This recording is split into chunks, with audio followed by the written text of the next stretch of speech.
خرج معترضا على تصريحات وأفعال أمير دولة قطر الشيخ تميم بن حمد آل ثاني وعلى السياسة التخريبية التي يسعى لها في المنطقة.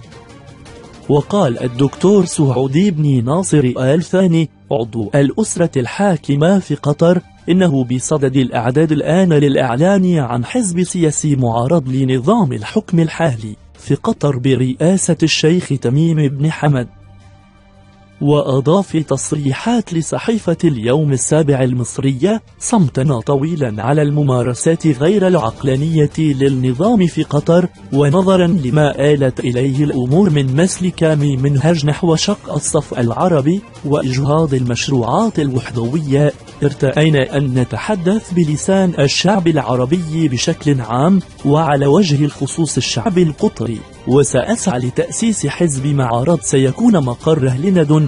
وكان الدكتور سعودي وجه ضربة قوية لأمير قطر بعدما أصدر بيان اعتذار لدول الخليج ومصر واليمن عن مبادر من نظام الحكم في قطر تجاههم، وقال أن تصرفات النظام القطري هي سياسات تستهدف شق وحدة الصف العربي. كما كتب الشيخ سعودي بن ناصر آل ثاني مجموعة تغريدات على حسابه الشخصي بموقع تويتر طالب من خلالها تميم بأن يعود إلى الطريق الصحيح، وقال فيها: كنا نأمل أن تتغير السياسة الخارجية حيال دول الجوار، وخابت آمالنا بعد أن تحالفت مع إيران ضد أشقائك وآويت الجماعات الإرهابية ونشرت كتائب إلكترونية لضرب معارضك.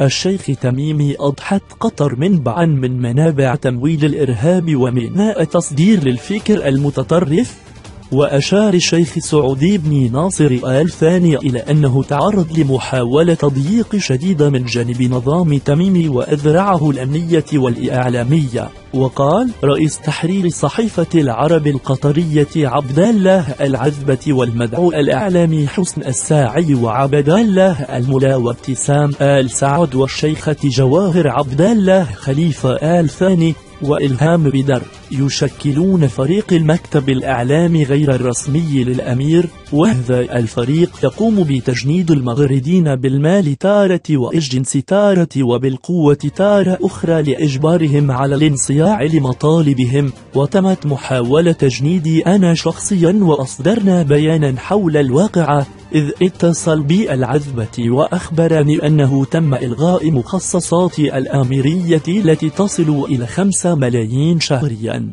حتى أرضخ لهم، ولكنني رفضت وفضحتهم. وحتى الآن لم يرد عبد الله العذبة حينما نشرت الواقعة لأنه وقع في شر أعماله، وكان يعتقد أنني أخاف، لكن هيهات